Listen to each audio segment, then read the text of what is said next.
t'es là, coucou! Aujourd'hui, j'ai envie de te parler de mon meilleur ami. Est-ce que tu sais c'est qui? C'est Jésus. Jésus vit dans mon cœur. Et Jésus fait partie de toutes mes journées.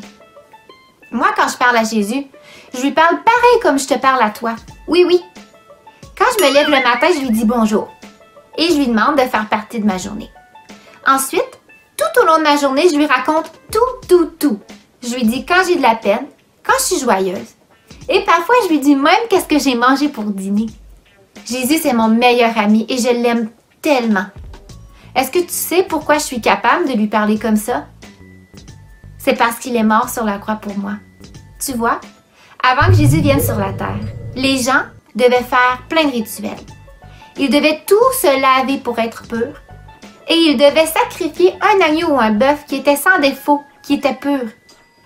Mais quand Jésus est mort sur la croix, il a pris tous mes péchés sur lui et il a aboli la loi. Ça veut dire que moi et toi, on n'a plus besoin de faire ces rituels-là. On peut juste lui parler comme ça. C'est merveilleux, n'est-ce pas? Ah, Jésus, merci pour le sacrifice que tu as fait pour moi à la croix. Et je veux te dire que je reconnais que parfois je peux faire des mauvaises choses. Et je veux te demander pardon pour ça. Et j'aimerais ça que tu viennes habiter dans mon cœur. J'aimerais que tu viennes me laver de tous mes péchés et que tu prennes toute la place en moi.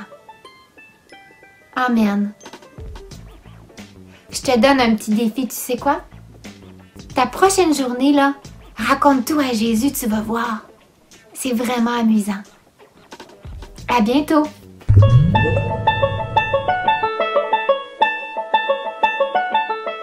Bonjour et bienvenue. Merci encore une fois d'être là aujourd'hui. On veut passer un bon moment ensemble dans la présence de notre Dieu. La Bible nous dit que Jésus, que Dieu nous invite à venir dans sa présence. Alors ce matin, on veut non seulement vous saluer, mais nous voulons vous dire et déclarer qu'aujourd'hui, dans ces moments dans lesquels on se retrouve maintenant, alléluia, Dieu vous invite dans sa présence. Il y a eu un prix. Jésus a donné sa vie afin de nous donner l'opportunité de venir pour le louer, l'exalter, pour entrer dans sa présence. Alors, à toute la famille du Centre évangélique de Shawinigan, à vous qui êtes là, les gens de d'autres églises, on pense à l'église de Berthierville, des gens qui se joignent aussi à nous aujourd'hui, soyez bénis à travers cette réunion, que tout ce qui va être fait dans la louange, l'adoration, la parole, aujourd'hui, Pasteur Félix va nous partager la bonne parole et que l'on puisse ouvrir nos cœurs et recevoir ce que Dieu a pour vous. Prenez-le,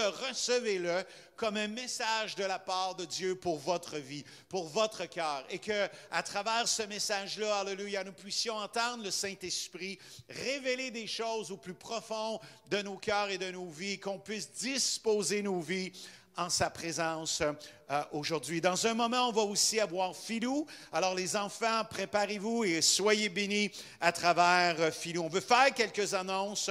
On veut mentionner qu'hier, il y avait le ministère de la femme. Je sais, mesdames, que vous avez été bénis à travers ce matin-là pour vous, les femmes, et que vous puissiez continuer d'assister. Vous allez entendre parler de certaines choses, soit le ministère des aînés, d'autres ministères à travers les samedis matins. Le but, c'est même si on est ensemble par Zoom, c'est de pouvoir se voir, se retrouver et partager malgré la distance, de pouvoir être ensemble. On veut faire quelques annonces et encore une fois, merci pour ceux qui étaient là pour le ministère de la femme hier. Merci pour Lauriane qui a apporté la parole et toute l'équipe qui ont été là pour servir et pour vous, mesdames, pour votre présence. Merci. On veut mentionner tout l'horaire de la semaine. On veut faire les annonces rapidement. Mardi matin, 9h30, groupe Connexion Prière. Alors, soyez là. Et bien important, mercredi, il y a toujours les groupes d'études, Connexion, Zoom, études. Il y a les armes du chrétien qui sont là, c'est à 19h. Ou encore découvrir ces dons d'opération. Si vous vous êtes inscrits, soyez présents et soyez bénis. J'assiste à travers ces groupes et et j'en suis grandement béni. Je reçois pour ma propre vie et de pouvoir la mise en pratique dans ma propre vie quotidienne. Jeudi soir, il y a le groupe Connexion aussi études, c'est à 19h, qui est les fondements de la foi. J'ai été aussi présent. J'ai été grandement aussi béni par cette étude-là. Alors, si vous êtes inscrits ou ceux qui sont inscrits ou qui sont là, soyez présents. Je sais que vous allez être bénis, vous allez recevoir. Il y a toujours les vendredis soirs, 19h30, le groupe GA, Génération Antidote. Alors, c'est pour la jeunesse, les 12 à 25 ans. Il y a le Facebook Live qui est là et c'est à 19h30 et après ça, il y a la rencontre Zoom. La jeunesse, c'est un moment pour vous, pour pouvoir vous retrouver, partager. Alors, ne manquez pas cela. Faites de vos vendredis soirs un rendez-vous ensemble, même si on ne peut pas être encore en présentiel. Soyez là et soyez bénis par le partage de ce qui est fait, soit sur le Facebook ou encore sur le Zoom après pour la rencontre. Merci toujours pour votre générosité, votre soutien envers le Centre évangélique de Shawinigan. On est reconnaissant de votre fidélité envers le Seigneur et on est reconnaissant de votre générosité envers le Centre évangélique. Toujours les façons de pouvoir donner. Si jamais vous avez besoin, vous pouvez contacter nos bureaux. D'ailleurs, pour chaque situation ou des choses dans lesquelles vous avez besoin, contactez nos bureaux. On est là, toute l'équipe pastorale, on est là, le comité d'administration, les gens qui servent à l'intérieur des ministères sont là et on veut continuer dans tout ce qu'on est en train de vivre présentement. L'Église, le Centre évangélique de Shawinigan sont là pour vous. Et notre cœur, alléluia, n'a pas changé. Nous vous aimons, nous voulons vous servir, alléluia, d'un cœur entier, bien sûr pour le Seigneur, mais aussi par amour pour chacun d'entre vous.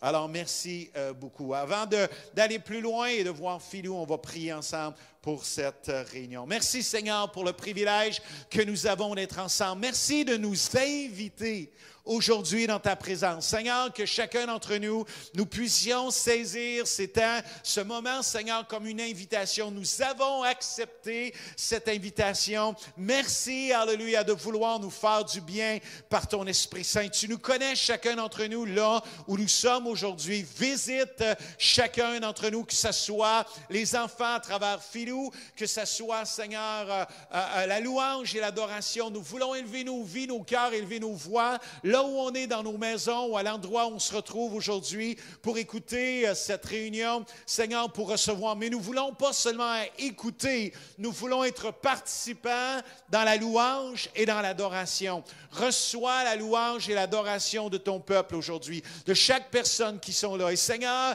s'il y a des gens qui sont avec nous pour la première fois à travers cette réunion, parle à leur cœur. Seigneur, s'il y a des gens qui ne te connaissent pas aujourd'hui, Jésus, révèle tout ce que tu as accompli pour eux, pour nous, Seigneur, et déclare encore une fois ton amour pour la vie de ces gens et donne-nous de réaliser comment nous avons besoin, chacun d'entre nous, Jésus, par ton sang, être pardonné, lavé, et Seigneur, du privilège que lorsque nous reconnaissons qui tu es, Jésus, et qui tu es pour nos vies dans tout ce que tu as accompli, cela nous donne de vivre une communion, une relation personnelle avec toi. Alors, ces instants, nous voulons les vivre comme une relation personnelle. Alléluia avec toi, Seigneur. Merci de l'opportunité, merci du privilège, de la technologie que tu nous donnes, Seigneur, et de pouvoir se retrouver ensemble malgré la distance. C'est au nom de Jésus que nous prions.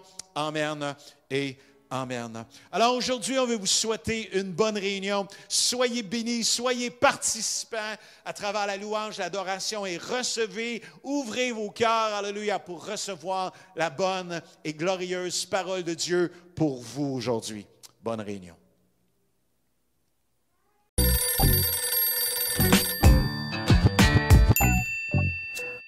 Shalom, ici Philou en ligne et cette semaine, oui, nous allons regarder une histoire biblique d'un garçon qui s'est perdu, oui, il s'est perdu, et aussi Skyler, il veut nous parler d'un poisson rouge.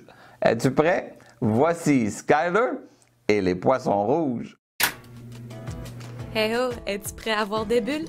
C'est moi Skyler et aujourd'hui nous allons parler du poisson rouge. Le poisson rouge que tu es habitué à voir est en fait la version moderne, domestiquée d'un poisson appelé chi. Cela signifie que les poissons rouges vivaient autrefois à l'état sauvage. À l'origine, ils étaient originaires d'Asie centrale et orientale. Mais au fil des années et à mesure que ces poissons sont devenus des animaux de compagnie, on les retrouve presque partout dans le monde. Aujourd'hui, on les trouve dans toute l'Europe, en Afrique du Sud, à Madagascar, en Amérique et certaines îles. Bien qu'ils se ressemblent tous, on dit qu'il existe des centaines d'espèces différentes de poissons rouges. Les différentes espèces sont déterminées par leurs différentes bourrelets, la forme de leurs nageoires, leur couleur et leurs yeux. Cependant, il est admis que toutes les différentes espèces se répartissent en 15 catégories. Quelle que soit l'espèce, leurs yeux sont toujours ouverts. C'est parce qu'ils n'ont pas de paupières. Ce qui est inattendu, c'est qu'il s'agit d'animaux vocaux. Ils communiquent leurs émotions par des grognements, des ronronnements, des reniflements, des ululements, des fredonnements subtils. On peut également les entendre lorsqu'ils mangent. Un autre avantage de leurs yeux, c'est qu'ils peuvent voir un spectre de couleurs plus large que les humains. Cela signifie qu'ils peuvent voir plus de couleurs que les humains, ce qui rend le monde qu'ils voient plus lumineux et plus vivant. Comment cela se produit-il? Alors que les humains combinent 3 couleurs primaires pour voir le monde, le poisson rouge en utilise 4, la 4e étant l'ultraviolet. Ils ont cette vision parce qu'il est plus facile de voir dans l'eau avec elle. As-tu déjà été curieux de voir ce que voit un poisson rouge? As-tu déjà été curieux de connaître le créateur du poisson rouge? As-tu déjà été curieux de savoir ce que la Bible dit de ce créateur? Lorsque nous lisons la Bible, nous pouvons apprendre beaucoup de choses. Mais savais-tu que si tu es curieux, tu pourrais en apprendre encore plus? Tu peux poser des questions et en découvrir plus sur Dieu et sur Jésus. Une fois que tu en sais plus, il devient plus facile de faire ce que dit la Bible. Lire la Bible, c'est comme voir avec des yeux humains. On voit le monde en 3 couleurs. Mais quand on applique ce que dit la Bible, c'est comme si on voyait le monde comme le fait un poisson rouge, avec 4 couleurs.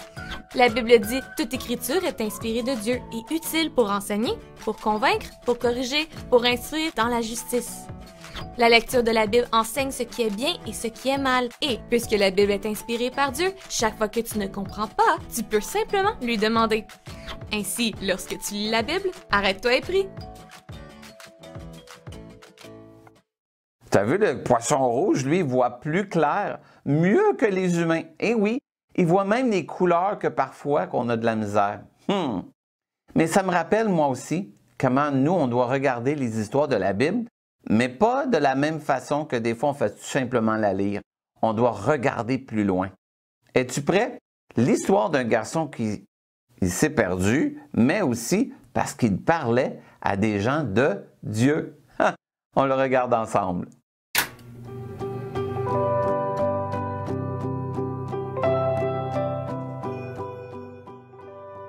C'est l'histoire vraie de parents, Marie et Joseph, qui ont égaré leur enfant, Jésus.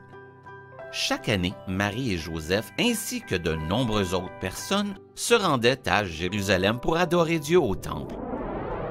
Dans la Bible, nous lisons ce qui s'est passé lors d'un de ces voyages. Quand Jésus eut 12 ans, il alla avec ses voisins et ses parents, Joseph et Marie, au temple de Jérusalem, comme il le faisait chaque année. Lorsqu'il arriva à Jérusalem, Jésus se rendit au temple. Il commença à poser des questions et à parler de Dieu avec les anciens maîtres sages. Jésus les écoutait enseigner et leur posait des questions à eux aussi. Ils étaient étonnés de voir à quel point ce garçon comprenait. Il comprenait tout ce qui était écrit dans la Bible. Lorsque le temps de rentrer à la maison arriva, toutes les familles se réunirent. Joseph et Marie pensaient que Jésus marchait avec certains de ses amis. Après un certain temps, ils allèrent chercher Jésus, mais personne ne l'avait vu de la journée. Il a dû être oublié derrière, dit Joseph. Ils se sont alors empressés de retourner le chercher. Ils cherchèrent longtemps dans la ville, mais ils le trouvèrent finalement dans le temple. « Vous ne saviez pas que j'étais dans la maison de mon Père, dit Jésus. Il rentra directement à la maison avec eux. Jésus a toujours écouté ses parents et leur a obéi. Et Marie n'a jamais oublié combien Jésus aimait la parole de Dieu, même quand il était petit garçon. Tu peux lire l'histoire originale dans le livre de Luc de ta Bible. Bye bye!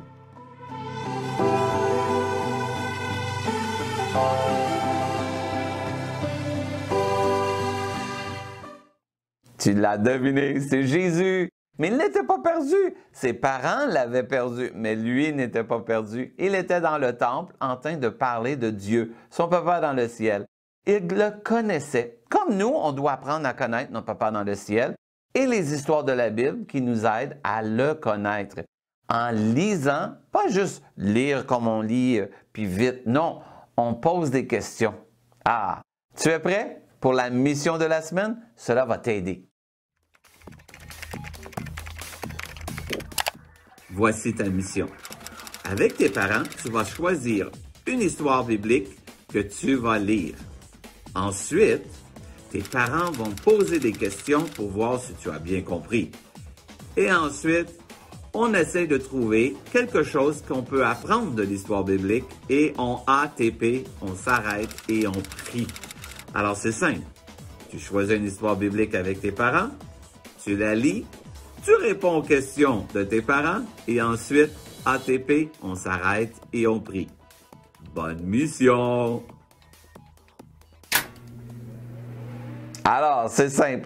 Tu choisis une histoire biblique que tu vas lire avec tes parents, mais pas juste la lire. On va regarder, tu peux regarder des images, mais on va la lire attentivement. Ensuite, tes parents vont te poser des questions. Et bien sûr, ATP, arrête-toi et prie pour demander à Dieu de t'aider à t'en souvenir. Et ensemble, on va pouvoir apprendre à connaître notre papa dans le ciel. Et comme les poissons rouges voient plus clair, nous, on va voir plus clair, mieux notre papa dans le ciel. Et Jésus, bien sûr. Es-tu prêt à célébrer? Bien, psaume 119, bien sûr. Ta parole est une lumière, une lampe à mes pieds, une lumière sur mon sentier. Ici Philo en ligne qui te dit Shalom!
bienvenue à vous. Merci de vous joindre à nous ce matin et merci de nous recevoir dans votre maison. C'est vraiment un privilège pour nous de pouvoir faire cette louange ce matin. On est content, on est heureux et ce qu'on désire ce matin pour vous, c'est que la joie du Seigneur remplisse vos cœurs. Et là où vous êtes à la maison, n'ayez pas de crainte, soyez pas gênés, chantez avec nous, louez le Seigneur, dansez dans le salon. On fait ça pour la gloire de Dieu. Amen.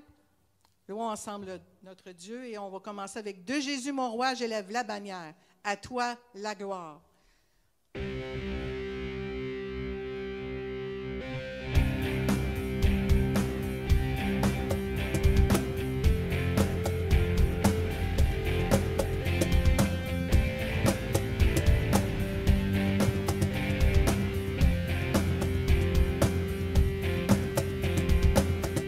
Jésus mon roi, j'élève la bannière, la gloire devant moi, le monde en arrière, non pas à moi, à toi la gloire. Que les cieux s'exclament et séparent le ciel, que le peuple acclame le Dieu éternel, non pas à moi, à toi la gloire. Chantons à Dieu seul, soit la gloire. Nous chantons à ton nom seul, soit la gloire. Oui.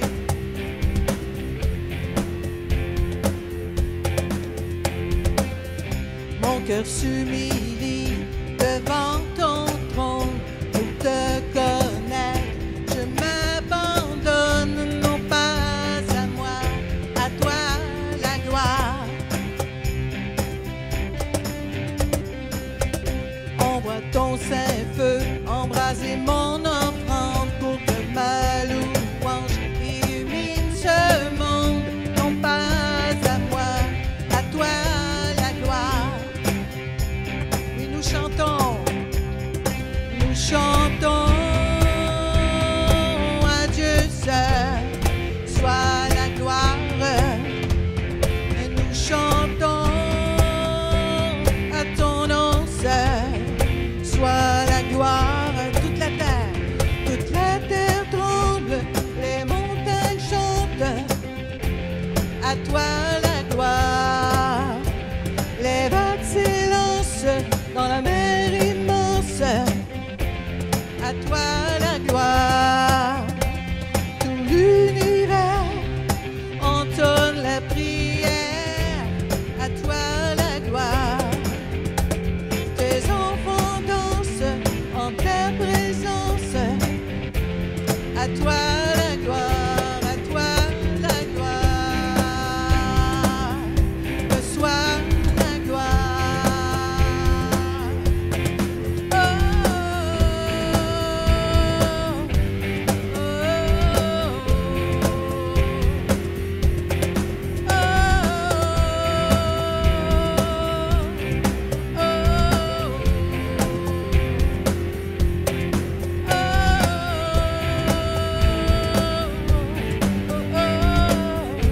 Nous chantons à Dieu seul, soit la gloire. Nous chantons à ton nom seul, soit la gloire. Nous chantons à Dieu seul, soit la gloire.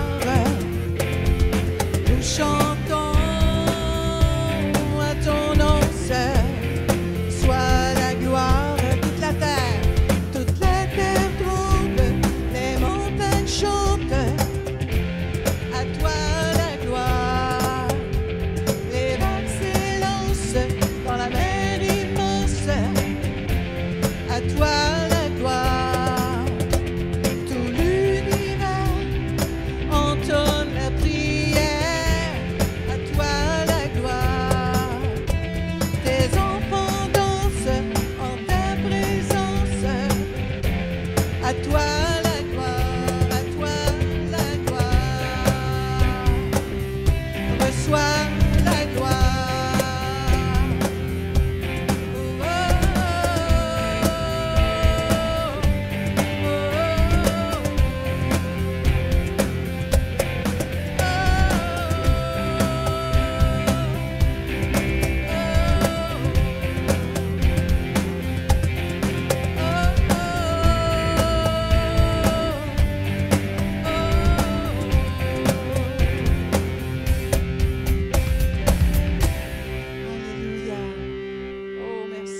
gloire. C'est toi qu'on veut glorifier ce matin, Seigneur. Alléluia, Jésus. Alléluia. Merci, Seigneur. Merci de nous aimer, Seigneur. Et en retour, Seigneur, on va dire combien on t'aime. Seigneur, on sait que notre amour n'est pas plus grand que le tien, Seigneur, que celui que tu as pour nous. Mais Seigneur, on veut te dire combien on t'aime ce matin, sachant combien tu nous aimes, Seigneur.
refont surface.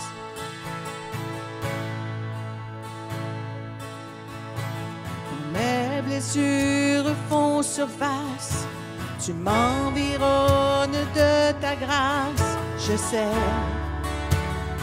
à quel point tu m'aimes.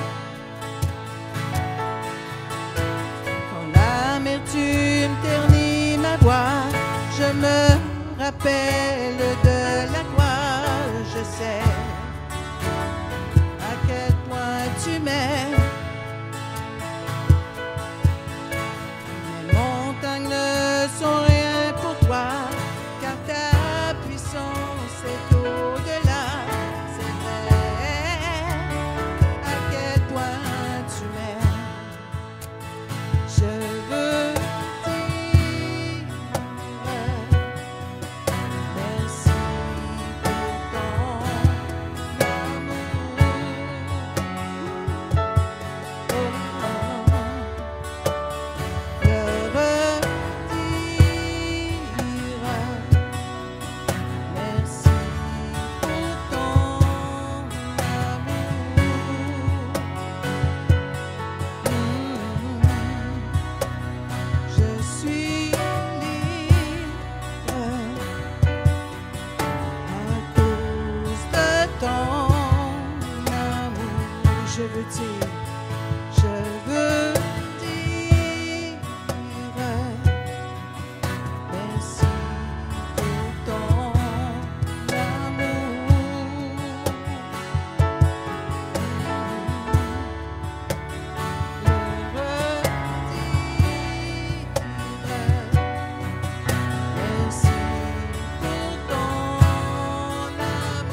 cause de ton amour.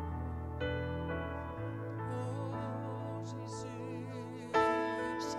alléluia Jésus. Merci pour ton amour, Seigneur. Merci pour ton si grand amour, Seigneur.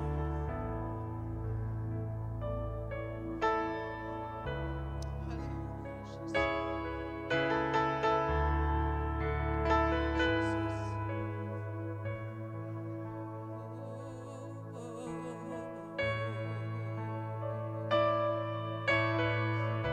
Alléluia.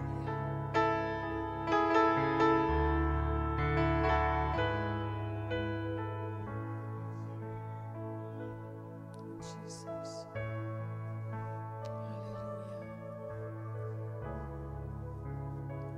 Alléluia. À toi qui te dis ce matin que Dieu t'aime pas.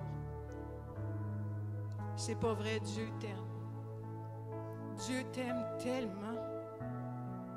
Il a envoyé son Fils Jésus mourir sur la croix pour chacun de nous et pour toi aussi. Si tu avais été la seule personne sur la terre, il serait mort pour toi. Il t'aime tellement. Tu n'as pas à en douter ce matin.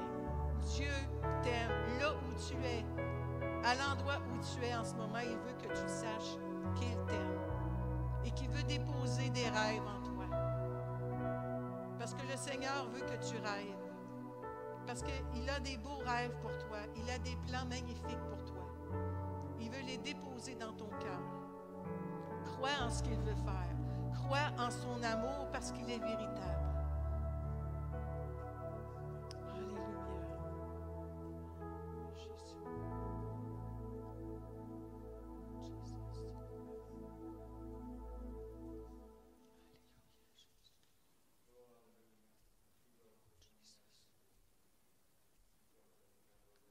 Alléluia, Jésus. Oui, Seigneur. Oh, Jesus. Merci, Seigneur.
Tu as supporté la souffrance, Seigneur. Tu as supporté la flagellation, Seigneur. Tu as supporté, Seigneur, quand on t'a cloué à la croix. Tu as supporté lorsqu'on t'a craché au visage, Seigneur. Quand on a dit toutes sortes de choses, Seigneur, à propos de toi. Tu as tout supporté pour nous, Seigneur. Merci, Jésus. Merci, Jésus. Alléluia, Jésus. Oui, merci, Seigneur.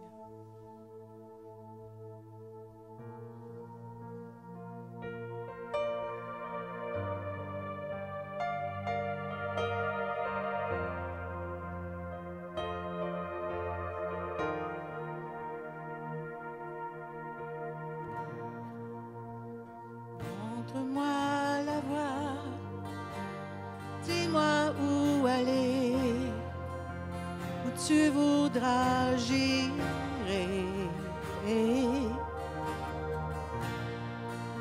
Si tu ouvres la porte, c'est qu'on ne peut fermer. Si tu es là, j'irai. Montre-moi. Montre-moi la voie, dis-moi où aller, où tu voudras, j'irai. Si tu ouvres la porte, c'est qu'on ne peut fermer. Si tu es là, j'irai.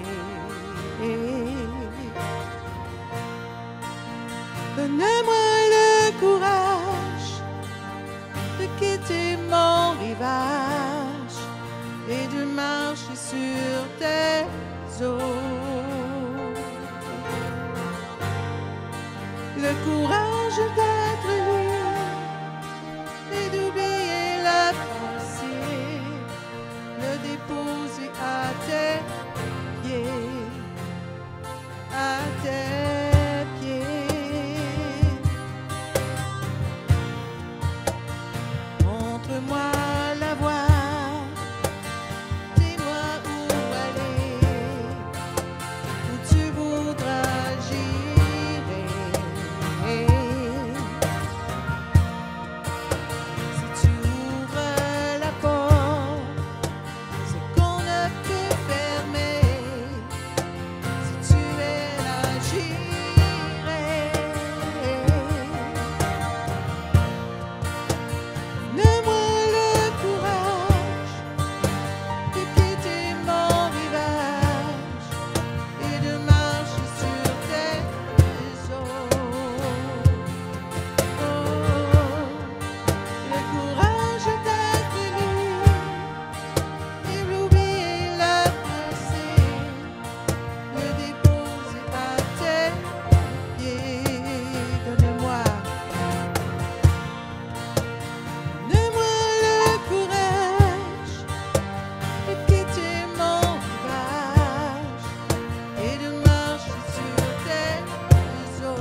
marcher sur tes eaux, Seigneur.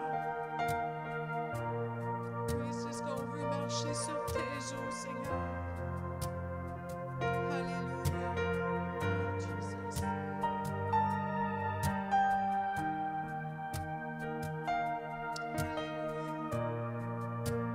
Oui, Seigneur. On veut oublier le passé, Seigneur. Alléluia. Oui, Seigneur, on veut laisser à tes pieds notre peur, Seigneur. Notre découragement, Seigneur. Notre anxiété, Seigneur. Notre amertume, oh Dieu, notre déception, Seigneur. On veut tout laisser ça à tes pieds, Seigneur. Notre colère, oh Dieu. Notre incompréhension, Seigneur. On dépose ça à tes pieds, Seigneur. On veut marcher sur tes eaux. Parce que tes eaux sont magnifiques, Seigneur. Sur tes eaux, il n'y a pas de peur, Seigneur. Il n'y a pas de déception, Seigneur. Alléluia. Oh, Jésus, merci. Merci pour qui tu es, Jésus. Merci pour ce que tu veux faire dans chaque cœur, Seigneur, ce matin. Tu veux parler à chaque cœur ce matin, oh Dieu. Merci pour ce que tu vas faire, Seigneur. Merci pour ce que tu vas faire durant la prédication, Seigneur. Durant le message qui va être apporté, Seigneur, par notre frère, le pasteur Bélil, Seigneur. Merci de ce que tu vas entreprendre, oh Dieu. Seigneur, on veut avoir un cœur ouvert devant toi, un cœur disposé devant toi, Seigneur, parce que tout est possible. Tout est possible à celui qui croit.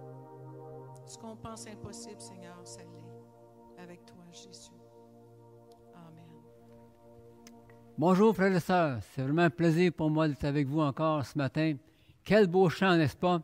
Ça nous transporte dans l'antichambre du ciel, en attendant le jour où nous serons au ciel avec lui. Mais on est encore sur terre. Et ce matin, bien, j'aimerais vous apporter un message tiré du livre de Josué, pas du livre, de la vie de Josué. La dernière fois que j'ai prêché, j'avais dit que j'avais eu 24 heures pour préparer un message. Cette fois-ci, heureusement, je n'ai pas eu 24 heures parce que ça m'a pris quelques heures à trouver mon message. Alors, finalement, je l'ai trouvé. Josué, un exemple inspirant pour chacun d'entre nous. Et j'aimerais lire d'abord dans le livre des Nombres, chapitre 13, et au verset 1, où il est dit, « L'Éternel dit à Moïse, « Envoie des hommes explorer le pays de Canaan que je donne aux Israélites. Tu enverras un homme issu de chacune des tribus de leurs ancêtres. Ils seront choisis parmi leurs princes. » Moïse envoya ces hommes du désert de Paran, d'après l'ordre de l'Éternel. Ils étaient tous chefs des Israélites. Voici leurs noms. Pour la tribu d'Éphraïm, Osée, fils de Nun. Moïse donna à Osée, fils de Nun, le nom de Josué. J'ai fait un raccourci là, pour les 12 qui ont été envoyés, mais je veux mettre l'accent sur Osée que Moïse a appelé Josué. Josué veut dire « l'Éternel est salut ». Et donc, il a choisi 12 hommes, 12 espions, pour explorer le pays, un pays qu'ils allaient prendre, ils espéraient en tout cas, dans quelques temps. Une mission audacieuse parce qu'il y avait des géants dans ce pays-là. Il y avait une grande ville comme Jéricho, imprenable. Comment Josué est-il arrivé à faire partie de cette élite des 12 hommes qui ont été envoyés? Alors, je vais faire un retour en arrière, parce qu'on ne sait pas quel âge avait Josué quand il a été envoyé avec les 12 hommes. Il devait avoir au moins une vingtaine d'années, sinon plus. Ses origines, l'influence familiale de Josué. Josué est né en Égypte, alors que ses parents étaient esclaves avec tous les Israélites à cette époque-là. Et ils l'ont appelé Osée, qui veut dire « salut ». Et ce nom-là nous témoigne de quoi? De la foi de ses parents, de leur espérance en Dieu pour une délivrance éventuelle. Ils ne savaient pas quand, mais ils espéraient une délivrance de l'esclavage d'Égypte. Il faut savoir aussi une chose, il y avait des restrictions très sévères à cette époque-là sur la naissance des garçons, parce que les Égyptiens voyaient que les Hébreux prospéraient en nombre, donc on avait ordonné à toutes les sages-femmes de mettre à mort les garçons qui naissaient. Mais les parents ont eu assez de foi et d'audace pour garder leur fils en vie. Ils vivaient dans une société idolâtre. On adorait le dieu soleil et bien d'autres divinités. Quel rapport avec nous aujourd'hui? On vit dans une société qu'on dit post-chrétienne. C'est-à-dire que le christianisme est comme passé date pour la société en général. Et c'est une société où il est un défi pour les parents d'élever des enfants dans un monde où les valeurs sont souvent contraires, opposées à celles de l'Évangile. Inculquer à nos enfants la foi en Dieu, l'espérance en Dieu, la crainte de Dieu. Et Osée, étant jeune enfant, a été témoin de la foi de ses parents, de leur engagement envers l'Éternel, de leur conviction, de leur prière même. Et ça me rappelait ce qui est écrit au psaume 112. Il est dit, « Heureux l'homme qui craint l'Éternel, qui trouve un grand plaisir à ses commandements. Sa descendance sera puissante sur la terre. La génération des hommes droits sera bénie. » La descendance des parents de Josué, eh bien, c'est lui-même. Alors, sa descendance sera puissante sur la terre. Une génération qui sera bénie. En tant que parents, on a une influence déterminante sur nos enfants. Je ne vous apprends rien en vous disant ça. Mais en tant que parents, on est appelé à être des modèles pour nos enfants, être des exemples. Et Josué, en grandissant, a eu le modèle de foi, d'engagement, d'espérance de ses parents. Bien sûr, en tant que parents, pour être des modèles, il faut d'abord, en tant que conjoint, être des modèles. Il faut être capable de s'accorder, de se mettre au diapason, d'avoir une vie conjugale harmonieuse.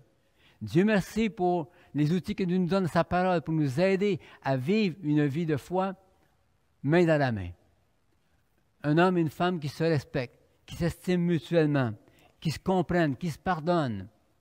Les parents de Josué ne devaient pas être parfaits, mais je crois quand même qu'il y a eu un bon témoignage de leur part.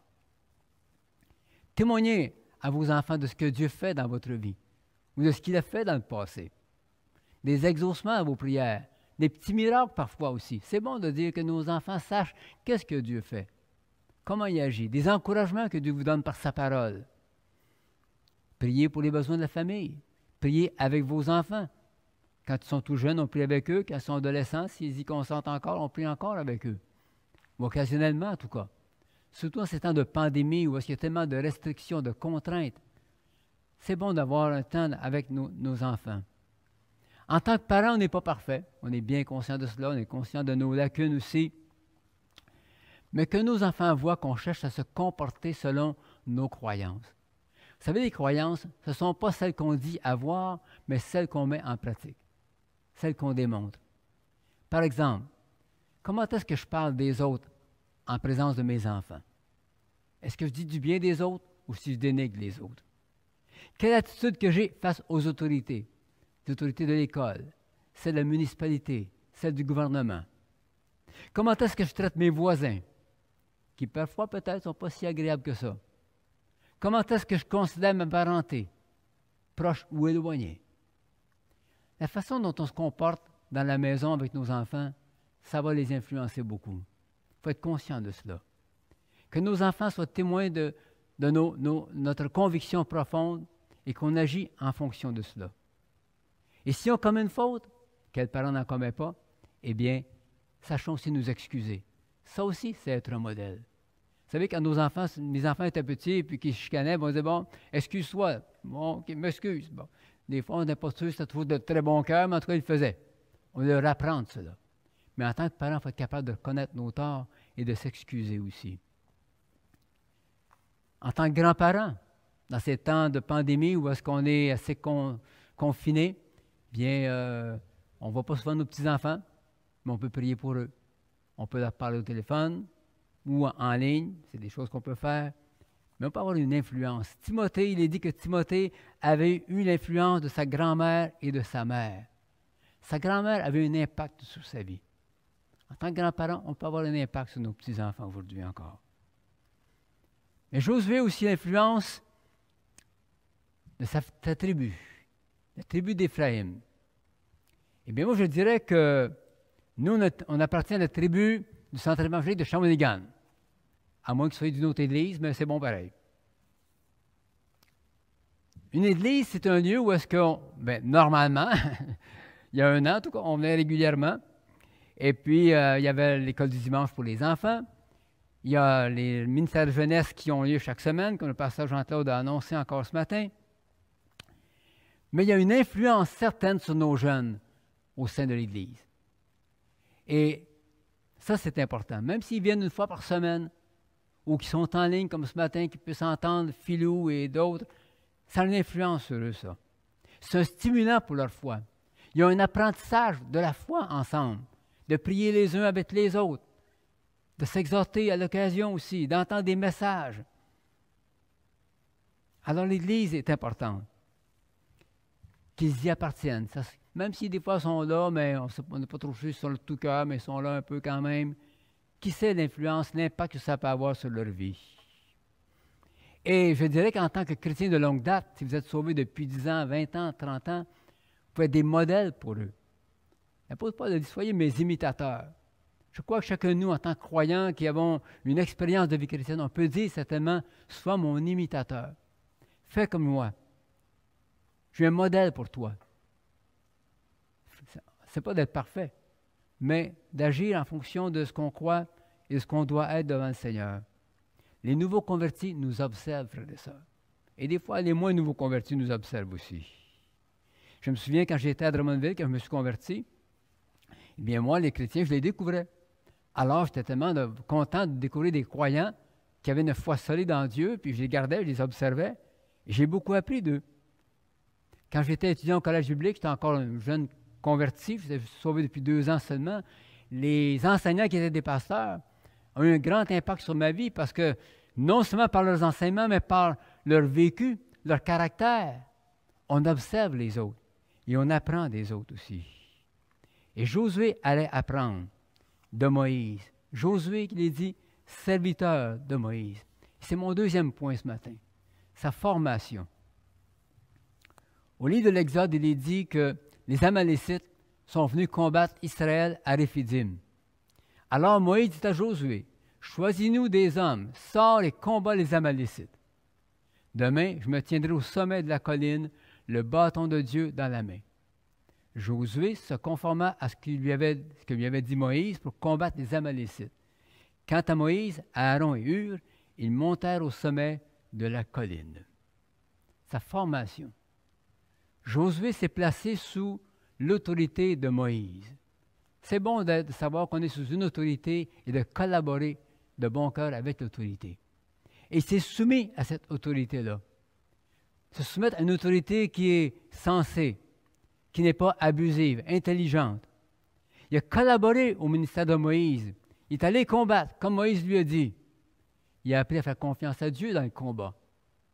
Et finalement, il était témoin de la victoire divinement accordée. Voyez-vous, Josué a appris comme cela, et Dieu le préparait pour quelque chose d'autre plus tard.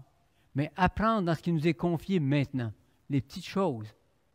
Et quand on est fidèle dans les petites choses, Dieu va nous confier de plus grandes choses. Il a été un assistant de Moïse ou serviteur de Moïse, dans une dépendance saine envers Moïse. Et c'est comme ça que Dieu l'a façonné, l'a préparé. Encore, il est dit au livre de l'Exode, l'Éternel dit à Moïse, « Monte vers moi sur la montagne et reste-y. Je vais te donner les tables de pierre, les tables de la loi. » Et il est dit, Josué, son assistant, est allé avec lui, il a commencé à gravir la montagne de Dieu. On ne sait pas jusqu'où Josué est allé, parce qu'on sait que Moïse était vraiment dans la présence de Dieu, mais Josué n'était pas bien loin derrière, attendant, conscient de la présence du Seigneur aussi. Et voyez-vous, servir, c'est une collaboration étroite envers l'autre, envers celui ou celle que Dieu a mis au-dessus de nous. Et c'est formateur. On a toujours à apprendre, vous savez. Moi, j'apprends encore. J'apprends du pasteur Jean-Claude. Dis-lui pas, mais je l'apprends, je l'observe. Parce que j'ai des choses encore à apprendre de lui. On a toujours à apprendre. Et en fait, j'ai pensé à ceci. Un disciple, qu'est-ce que c'est? Un disciple, c'est un étudiant. C'est quelqu'un qui apprend d'un maître. Eh bien, en tant que disciple de Jésus, je suis encore étudiant. Ça fait 3 ans et demi que je suis en stage au centre évangélique de Shawinigan. Puis je ne sais pas combien de temps ça va durer. Alors oui, on est des étudiants. Et là où vous êtes, dans votre milieu de travail, vous êtes en stage. Dieu vous a placé là en stage en tant que croyant. Dans votre milieu familial, dans votre entourage de voisinage, vous êtes en stage aussi. Et on peut être là une bonne influence pour les voisins. Avec un de mes voisins, moi j'habite un jumelé, puis on a un banc de neige en commun. Et dernièrement, on est en train de pelleter de la neige ensemble, et puis il me dit, mon oncle est décédé il y a 3 semaines. Il dit, je ne sais pas ce qu'il y a de l'autre bord, mais en tout cas, il n'y a personne qui est venu nous le dire. Ça doit être bon. Je suis venu pour parler, puis il a pris sa pelle, puis il a continué. Bon. C'est un bon voisin, je m'entends très bien avec lui, un bon monsieur. Alors je me suis dit, la prochaine fois que je pourrai parler avec lui, je vais lui dire. Le lendemain matin, il rentre dans ma cour, on parlait encore du banc de neige. Eh bien, je dis, qu'est-ce que tu m'as parlé hier à propos de ton oncle? Il dit, il y a quelqu'un qui est venu nous dire qu'est-ce qu'il y a de l'autre bord. Ah ouais? Jésus. Il est venu nous le dire. Puis si on l'accepte comme notre sauveur, on va aller avec lui pour l'éternité. Il me dit, ça, je crois ça. Puis il a pris sa pelle, puis il a continué à travailler. On a des occasions, frères et sœurs, là où Dieu nous place, et saisissons les occasions aussi. Et on a des ressources que Dieu nous donne aussi. Non seulement la parole de Dieu, mais tellement d'autres ressources chrétiennes maintenant qui sont disponibles pour nous, pour apprendre. Parce que Jean-Claude parlait dernièrement des livres. On peut voir des vidéos sur Internet. On peut tellement de choses qui sont accessibles pour nous aujourd'hui. Et Josué s'est tenu là, dans la présence de Dieu, avec Moïse.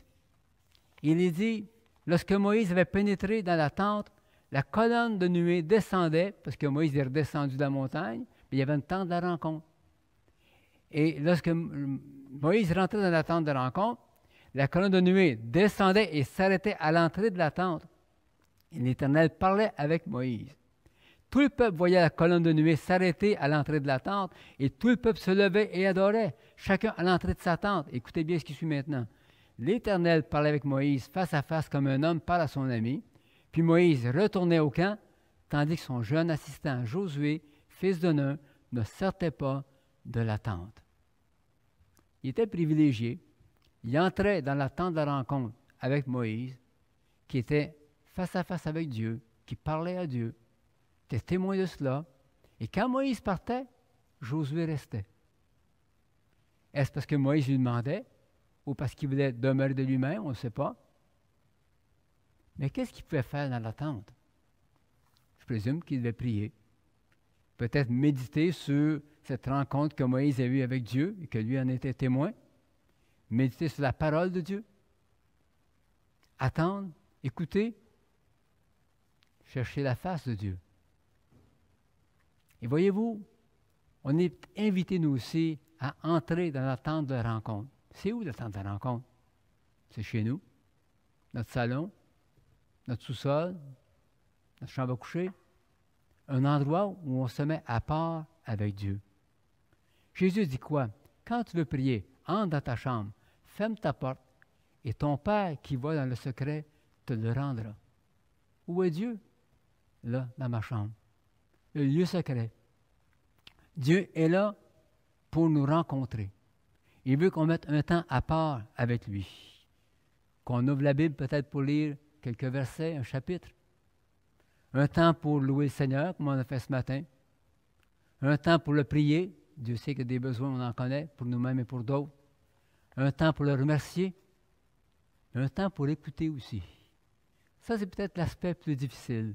Faire silence. Et puis, être là dans la présence de Dieu. Et bien des fois, c'est difficile même de garder nos pensées dans la présence de Dieu parce que ça tourne. Il y a un tourbillon dans nos pensées. On a la bougeotte, n'est-ce pas? C'est difficile de ramener nos pensées vers le Seigneur. Parfois, ça me prend du temps. Et quand on s'arrête pour prier, des fois, on pense, bon, ce qu'il faut faire dans la journée, puis tel problème qui est ceci. Et finalement, et sans compter aujourd'hui nos cellulaires qui peuvent sonner, sans compter les gens qui peuvent appeler, sonner à la porte, ou bien un enfant qui nous réclame. Tellement de circonstances où est-ce qu'il faut prendre le temps. Et Dieu sait que du temps, tout le monde en a trop, n'est-ce pas? Non, tout le monde.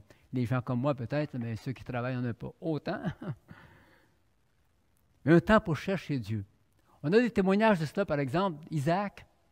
Il est dit d'Isaac, un soir qu'il était sorti pour méditer dans les champs. Sorti pour méditer dans les champs. Un temps face à face avec Dieu. À propos de Nathanaël, dans l'évangile de Jean, il est dit que Jésus vit Nathanaël s'approcher de lui et dit de lui, « Voici vraiment un Israélite en qui il n'y a pas de ruse. » « D'où me connais-tu? » lui dit Nathanaël. Jésus lui répondit, « Avant que Philippe t'appelle, quand tu étais sous le figuier, je t'ai vu. » C'est intéressant de voir que Jésus lui dit, « Quand tu étais sous le figuier, je t'ai vu. » Il n'a pas dit quand tu étais au marché en train de faire tes achats ou au travail au champ, tu étais sous le figuier. Qu'est-ce que Nathanaël faisait sous le figuier? Il dormait. Pas convaincu. Pourquoi? Parce que sa réponse est celle-ci. Lorsqu'il a rencontré Jésus, « Tu es le Fils de Dieu, tu es le roi d'Israël. » Moi, je crois en tout cas que Nathanaël est en train de chercher la face de Dieu, qu'il méditait peut-être sur les Écritures et que, au bon moment voulu par Dieu, le Seigneur Jésus l'a rencontré. Héman, dans le psaume 88, nous dit que ma prière parvienne jusqu'à toi. Prête l'oreille à mes supplications. Et moi, c'est toi, Éternel, que j'appelle au secours. Le matin, ma pensée s'adresse à toi. Dès le matin, ses pensées se tournaient vers le Seigneur. Il le priait, l'invoquait, s'attendait à Dieu. Et tout le monde a entendu parler du jeune Samuel, n'est-ce pas? Alors qu'il servait au temple. Et Dieu l'appelait, mais il ne reconnaissait pas que c'était la voix de Dieu. Finalement, Élie lui dit, la prochaine fois, dis, parle Éternel, ton serviteur écoute. Et effectivement, Dieu s'est adressé au jeune Samuel. Une influence divine sur leur vie. Le visage de Moïse brillait. Et je présume que le visage de Josué devait être un peu lumineux. À un tel point que Moïse avait porté un voile lorsqu'il circulait dans les camps. Moïse a dit ceci au livre des Nombres. « Voici comment vous bénirez les Israélites. Vous leur direz que l'Éternel te bénisse et te garde. » Ça, on dit ça souvent, nous autres. Hein? Mais on pourrait ajouter ceci. « Que l'Éternel fasse briller son visage sur toi et t'accorde sa grâce. » La prochaine fois, vous direz ça à quelqu'un. « Que l'Éternel fasse briller son visage sur toi. » Comme celui de Moïse. Qu'il fasse briller sa lumière sur nous. Et en fait, on a un avantage, nous autres. Et l'apôtre Paul l'explique bien dans le 2e lettre aux Corinthiens, au chapitre 3 et au verset 18, mais il dit ceci, « Nous tous qui, sans voile sur le visage, contemplons comme dans un miroir la gloire du Seigneur, nous sommes transformés à son image, de gloire en gloire, par l'Esprit du Seigneur. » Alléluia, n'est-ce pas merveilleux? On peut dire, oh, c'était extraordinaire pour Moïse d'adorer Dieu puis d'avoir être transformé comme ça, visage lumineux. Mais mes frères et sœurs, l'apôtre Paul dit que nous, Moïse était le ministre de la loi, mais nous avons un ministère de la grâce, alors nous avons aussi accès à la présence de Dieu comme lui. Et Dieu veut faire briller sa gloire, son visage sur nous. On peut réfléchir. Ça veut dire quoi? Qu'on peut être transformé. C'est ça. Transformé à son image. Transfiguré, comme Jésus sur la montagne. Laissons Dieu nous transformer par sa parole aussi. Transformer nos pensées, nos façons de voir, nos comportements. Dieu veut agir. C'est ce que Paul dit aux Romains aussi. La lecture, l'écoute de la parole de Dieu comme vous faites ce matin, la prière, la louange, ça vient nous libérer, nous guérir, nous changer aussi. Nous changer en mieux. Peut-être quelqu'un va dire, oui, mais j'ai du chemin à faire encore, moi. Mais je vais vous dire que moi aussi, j'ai du chemin à faire pour être changé et transformé. Laissez-moi illustrer ce que je dis là par ceci. L'automne dernier, j'étais allé me faire couper les cheveux. Et au salon de coiffure où je vais, il y a un tableau noir entre les miroirs. Et sur le tableau, c'était écrit « Dieu a créé l'homme en premier. » Ben oui. Il fallait bien faire un brouillon avant de créer un chef-d'œuvre. Ah, je dis, c'est intéressant ce que vous avez mis là à votre tableau. Ces deux coiffeuses qui sont là, il y a mis ça de ramontage, évidemment. C'est flatteur pour la femme, mais pour l'homme, brouillon. Vous savez ce que c'est un brouillon? C'est fait vite, c'est pas grave, c'est des fautes, si le papier est un peu chiffonné, c'est un brouillon. Mais j'ai repensé à l'affaire, je me suis dit, et si c'était le contraire? Si Dieu avait pris les meilleurs matériaux dont il disposait pour créer l'homme et en faire un chef-d'œuvre, et quand il est venu pour créer la femme, tout ce qui restait, c'est le corps de l'homme. Alors, c'est moins flatteur pour la femme, je l'avoue. Mais j'ai réfléchi encore. Il m'arrive de réfléchir des fois. Alors, je me suis dit, la vérité, c'est pas ça. La vérité, c'est que Dieu a créé l'homme et la femme comme des chefs-d'œuvre. Mais par leur désobéissance, ils sont devenus des brouillons. Et les générations suivantes. Mais Dieu, dans sa grâce, mes frères et sœurs, dans son amour pour nous, a envoyé son Fils mourir sur cette croix afin que, brouillons que nous étions, nous devenions en lui des chefs-d'œuvre. Amen. Je présume qu'à la maison, vous dites Amen. On est en transformation, en changement. C'est vrai que certains jours, on se sent peut-être plus brouillon que chef-d'œuvre. Par notre comportement, par nos paroles, bon. Mais on est des chefs-d'œuvre en devenir. Dieu nous transforme, il nous change pour le mieux. On est destiné à refléter la gloire de Dieu. Oui, mes frères et sœurs. Si imparfait qu'on soit, découragez-vous pas, sous-estimez-vous pas non plus. Sachez que Dieu est à l'œuvre en vous. C'est un processus graduel. Il faut être patient et persévérant. Mais Dieu fait le travail. D'ailleurs, ici à l'Église, on a une enseigne extérieure là, qu'on peut mettre ce qu'on veut dessus. Je vais suggérer au pasteur qu'on écrive « Église en transformation ». Les gens vont savoir c'est quoi ça? Bien, ils viendront voir. Le psaume 31 nous dit quoi? « Fais briller ton visage sur ton serviteur, sauve-moi par ta grâce ». Et Josué a pris de la maturité. Et mon troisième point ce matin, c'est son service. On a vu au tout début de la réunion ce matin, du message, ce matin, qu'il faisait partie de 12 espions, une élite, un commando, si on peut dire ça aujourd'hui, un commando. Donc, un commando, c'est les meilleurs. Ils ont été éprouvés, ces gars-là, pour aller explorer le pays. Et lorsqu'ils sont revenus, alors, il y en a 10 d'entre eux qui disaient « Nous y avons vu les géants, enfants d'Anak, de la race des géants. Nous étions à nos yeux et aux leurs comme des sauterelles. » Donc, ils ne se voyaient pas gros, hein? Mais Josué et Caleb ont parlé autrement. « Ne craignez point les gens de ce pays, car ils nous serviront de pâture. Ils n'ont plus d'ombrage pour les couvrir. L'Éternel est avec nous, ne les craignez point. » Et tout le monde a dit « Non, on va les craindre pareil. » Et qu'est-ce qui est arrivé? Il y avait des rapports contradictoires. Mais l'Assemblée s'est rangée du côté des incrédules. Puis on dit, non, on n'ira pas, non, retournons en Égypte et tout ça. Et non seulement cela, mais ils sont levés contre Josué et Caleb. Il est dit, toute l'Assemblée parlait de les lapider. Vous savez ce que c'est lapider? On prenait les plus grosses pierres qu'on trouvait, puis on les lançait sur l'individu pour être sûr de ne pas le manquer. Et puis c'est pas long qu'il rendait l'âme. Imaginez. Lapidé, blâmé, accusé pour sa foi audacieuse. Et Dieu est intervenu heureusement pour sauver Josué et Caleb. Miraculeusement, vous lirez ça dans le livre des Nombres, au chapitre 13 et 14.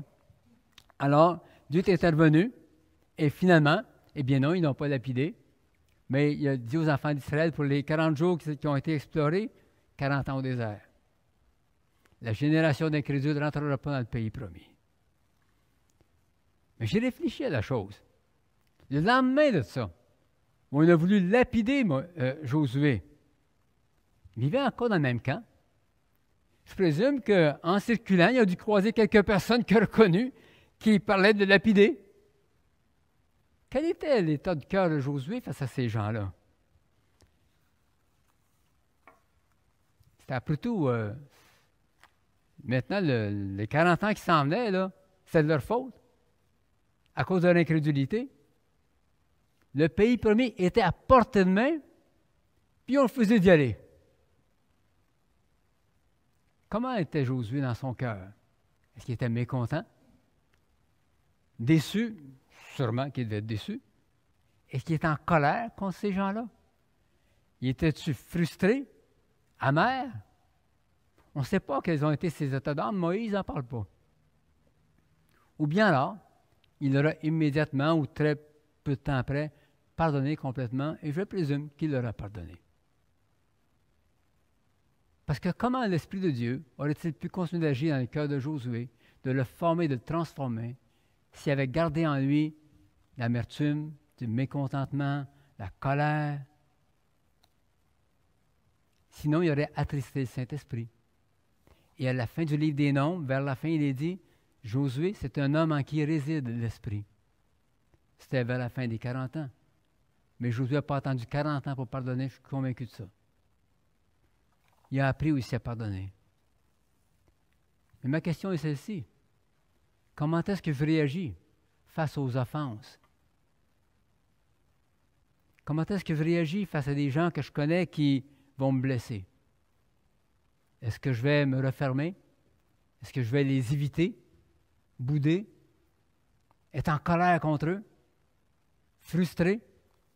Si je fais tout ça, je m'empoisonne la vie, puis j'empoisonne la vie de mon entourage. Frères et sœurs, la vie chrétienne est une vie communautaire. Une vie où on est appelé à partager les uns avec les autres.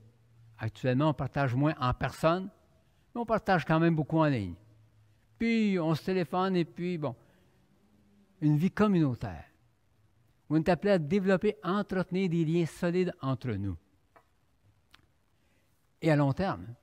Mais j'aimerais vous dire qu'il y a un risque fort probable d'offense, de déception ou de mécontentement. Tôt ou tard, ça arrive. Et c'est là que le mot « aimer » prend tout son sens. Oh, dans le passé, on chantait ce chant qu'on ne chante plus aujourd'hui. « Oui, je t'aime avec l'amour de Jésus. Je peux voir en toi la gloire de mon roi. Et même la personne qui m'a offensé. Oui, je t'aime avec l'amour de Jésus. » N'attristons pas le Saint-Esprit, comme dit l'apôtre Paul. Que toute amertume, toute fureur, toute calomnie, toute colère, tout éclat de voix, toute forme de méchanceté disparaissent du milieu de vous. Quand ça disparaît, c'est que c'est plus là. Mais comment ça peut disparaître? Il n'en tient qu'à moi. Soyez bons et pleins de compassion les uns envers les autres. Pardonnez-vous réciproquement. Parce que j'ai réfléchi aussi, je me suis dit, bien, des fois, moi aussi, je vais offenser quelqu'un. Puis je suis bien content de savoir qu'il m'a pardonné. Fait que, aussi bien pardonnez moi aussi, hein? Comme Dieu vous a pardonné, pardonnez-vous aussi. Et Paul dira encore en Éphésiens, je vous encourage, moi le prisonnier dans le Seigneur, à vous conduire d'une manière digne de l'appel que vous avez reçu, à la hauteur de l'appel qu'on a reçu du Seigneur.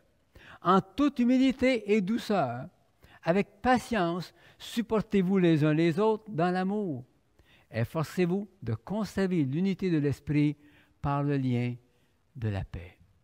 Le Saint-Esprit nous unit les uns aux autres, mais on a une responsabilité, c'est d'entretenir ce lien-là.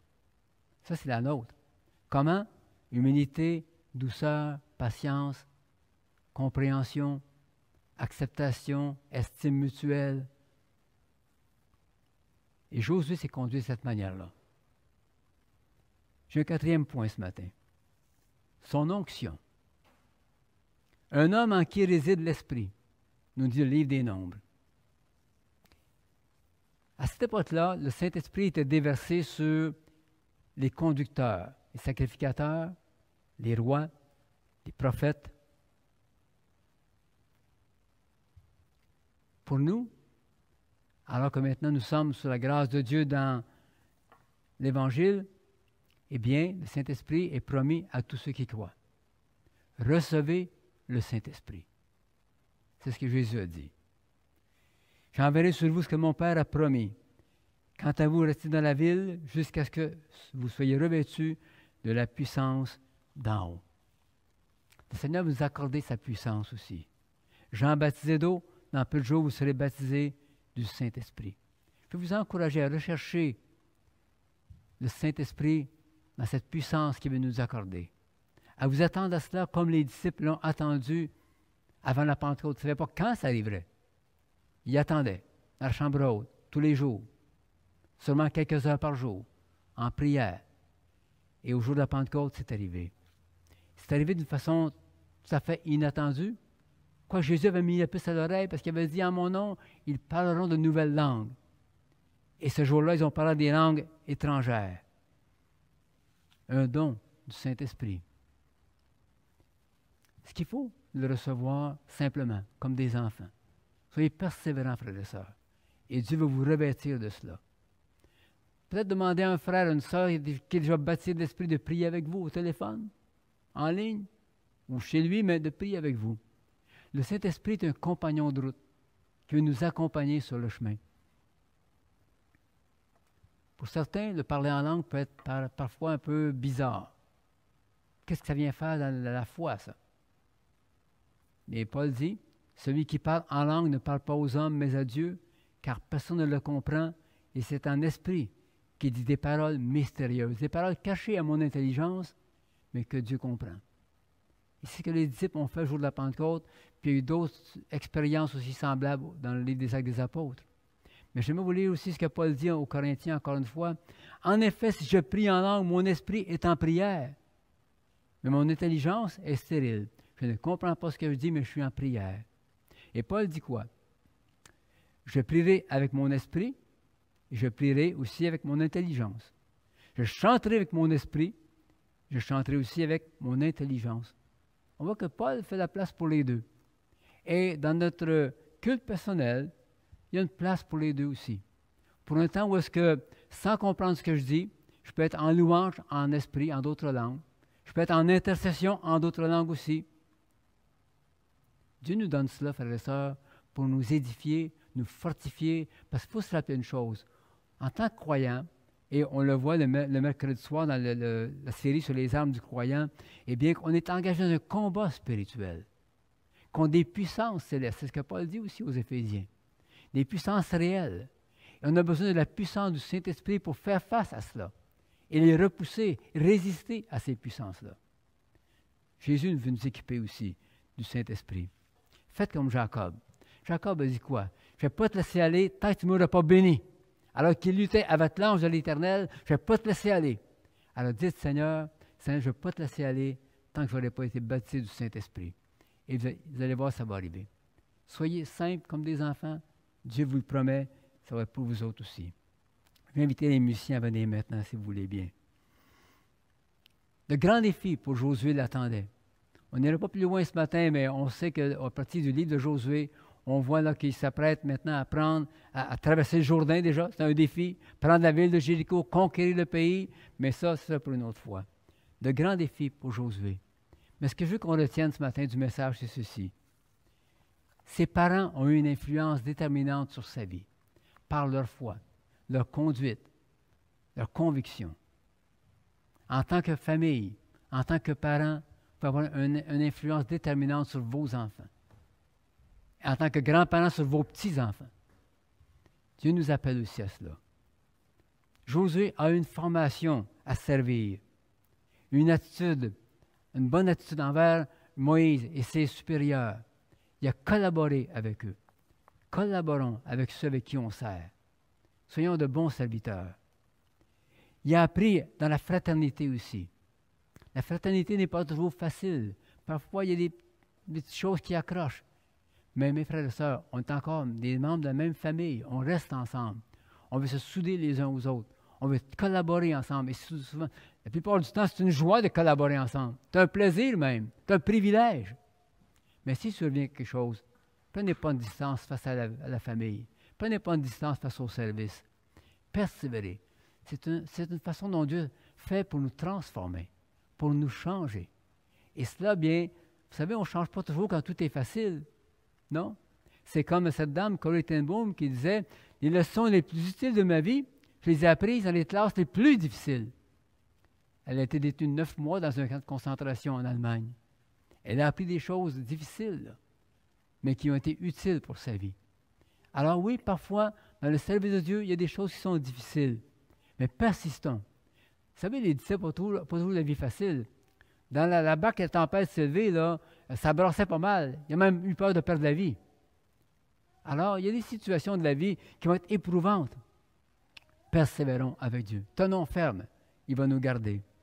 Et finalement, je dirais que Josué aussi est un homme en qui résidait l'Esprit. Recherchez la puissance du Saint-Esprit. Dans ce monde de ténèbres dans lequel nous vivons, ce monde où est-ce que tout est chambardé, on a besoin aussi de cette puissance-là, comme Jésus nous l'a promise. Ce matin, j'aimerais terminer comme ceci.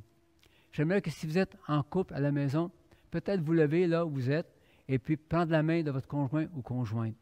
Si vous avez des enfants à la maison, invitez vos enfants à se joindre à vous. Les petits-enfants comme les plus grands à se joindre à vous.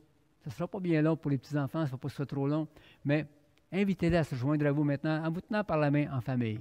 Si vous êtes seul, je vais prier aussi pour les personnes qui sont seules ce matin.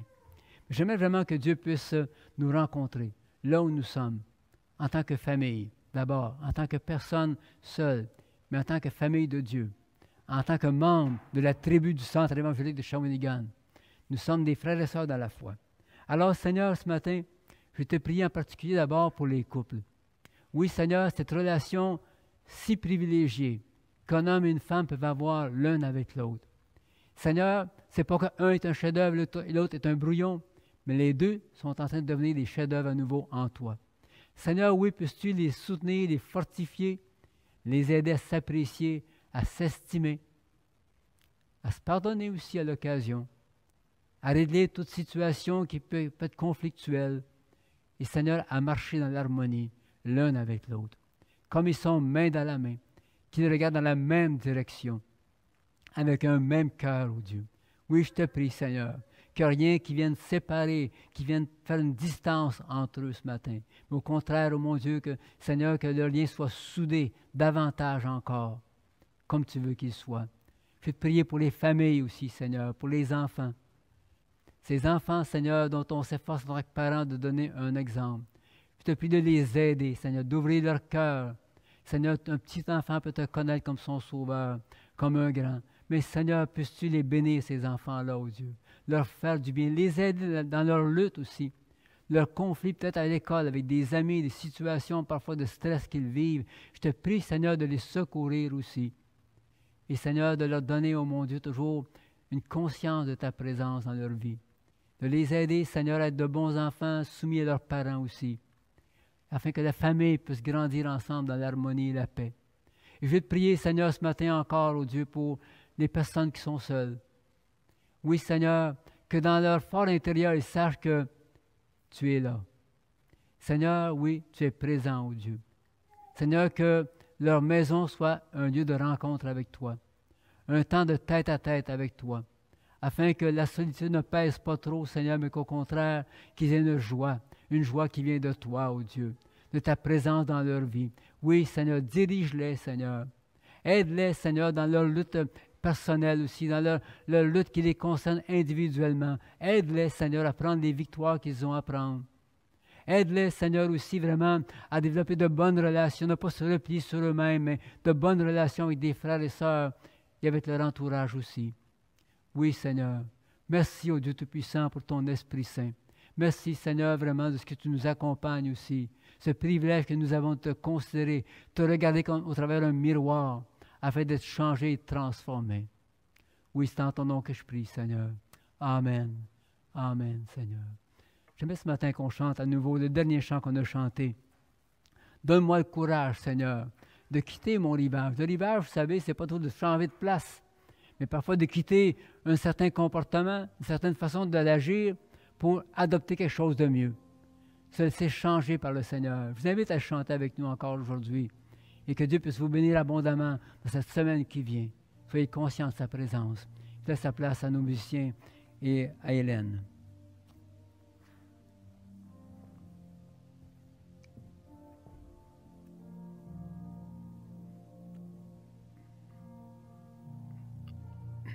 Montre-moi la voie, dis-moi où aller, où tu voudras j'irai.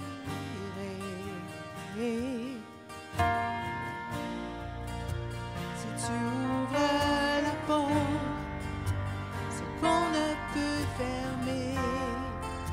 Si tu es là, j'irai. Montre-moi. Montre-moi la voie, dis-moi où aller, où tu voudras j'irai.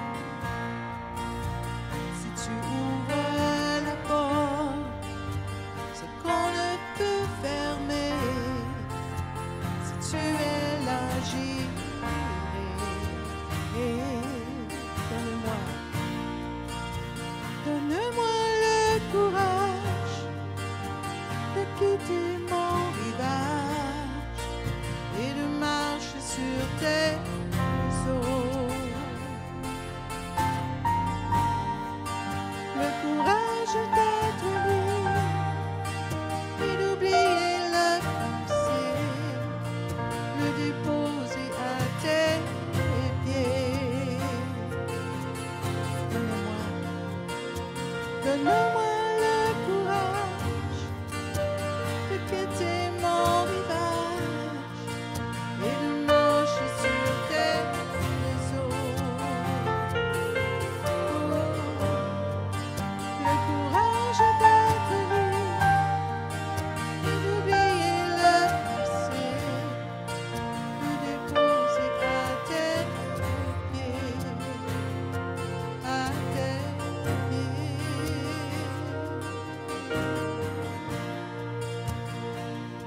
Montre-moi le voie, dis-moi où aller, où tu voudras j'irai.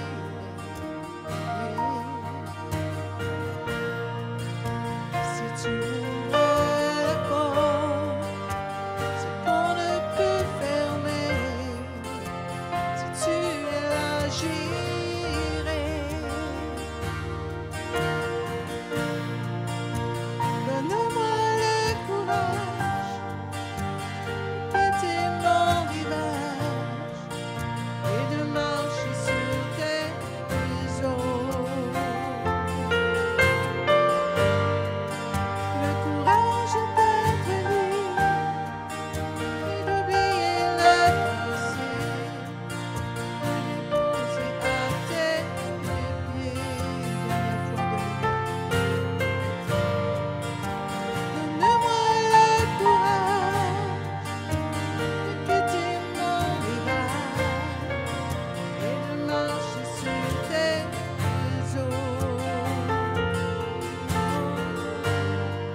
Le courage d'être libre et d'oublier le passé, de déposer à tes pieds, à tes pieds.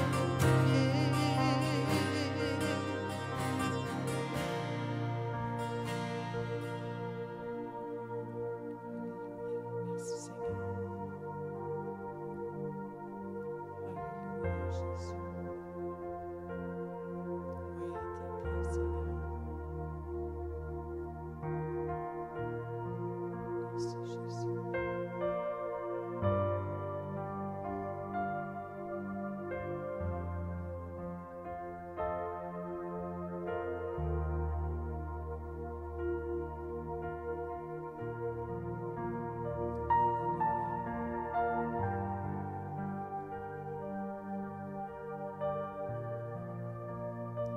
Marche sur tes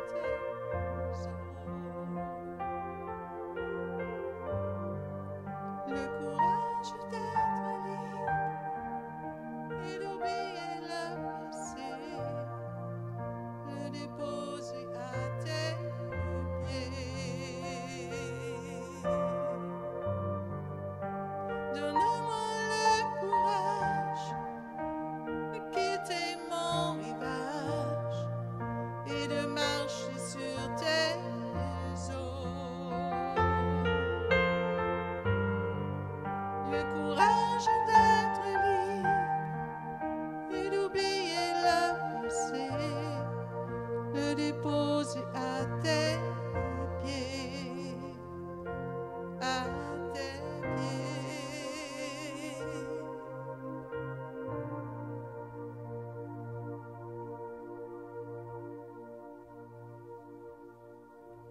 Il y a quelqu'un dont la vie, les circonstances de la vie lui pèsent beaucoup. Mais le Seigneur veut te dire ce matin qu'il te tend une main secourable. Comme lorsque Pierre est en train de couler, de s'enfoncer dans les eaux, le Seigneur Jésus te tend sa main secourable aujourd'hui. Saisis cette main. Saisis sa main. C'est lui qui relève. C'est lui qui va t'affermir, qui va te rendre capable à nouveau de marcher sur les eaux. Saisis sa main secourable. Sache que Dieu ne t'a pas abandonné, mais qu'il veille sur toi. Il est un secours dans la détresse. Il vient vers toi aujourd'hui. Saisis sa main.